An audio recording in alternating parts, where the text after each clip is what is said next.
In this video, we're going to talk about two new theorems that involve lines that are tangent to a circle. The first one's referred to as the tangent radius theorem, and I'm not going to prove this theorem to you, but I'm going to explain the reasoning behind it. So let's imagine that we draw radius AB, so the segment connecting the center of the circle to the point of tangency. And we'll remind ourselves that this line being tangent means that it only touches the circle at one place. Kind of hits point B, and then you can think of it as glancing off and not touching the circle a second time.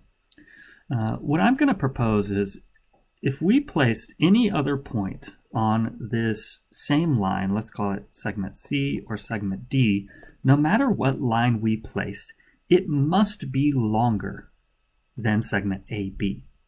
And we can imagine that if I wanted to draw segment AD, the first thing that I would draw would be a radius. And that radius would be equal to the length of AB, but then I have to go a little bit further in order to get to point D. And that's going to be true no matter what point we pick, and no matter how close that point gets to be. Because that point is on the outside of the circle, the distance from A to that point must be greater than the distance from A to B. So that leads us to this conclusion. The radius is the shortest distance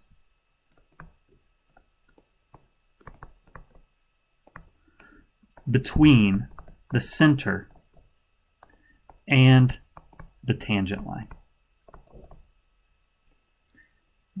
That radius represents the shortest distance, A to B. There's no way to find a point on the tangent line that is shorter. Because of that, we learn a very important property, and that is that this radius must be perpendicular to the line. And that is based upon the idea that the shortest distance from any point to a line is the distance that is perpendicular to that line. So we can formalize this rule as a tangent radius theorem if a line is tangent to a circle,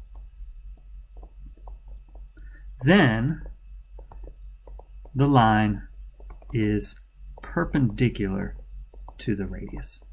And I'm using a little shorthand here, not being super precise. It's perpendicular to the radius if you draw the radius to that point of tangency. And that is a useful vocabulary to remember, point of tangency, that place where the line touches the circle.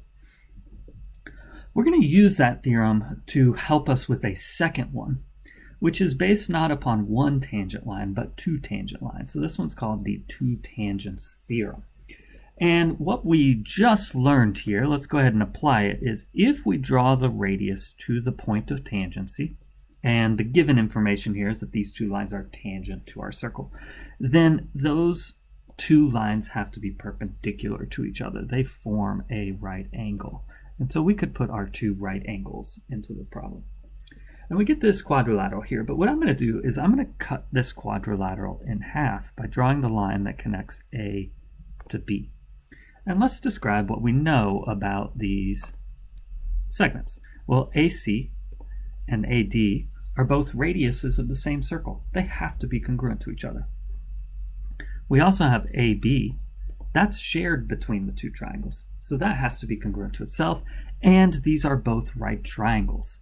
We can then use HL to conclude that triangle ACB must be congruent to triangle ADB. And if those two triangles are congruent, well, then that means that CB, the segment, must be congruent to DB, the segment, using CPCTC. The parts of congruent triangles must be congruent. And so the conclusion that we can draw is if we draw two lines that are tangent to a circle and they both start at the same point, then the segments that they form must be congruent. So let's write that out as a theorem. If two lines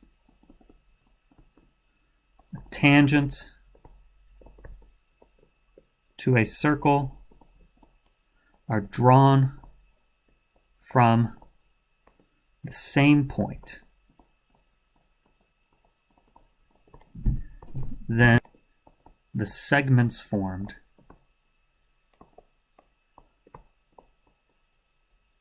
are congruent. And by segments formed, we mean those segments that connect the shared point and, again, that vocab word, the point of tangency. And so this new theorem allows us to conclude that those two segments, in this case CB and DB, must be congruent to each other.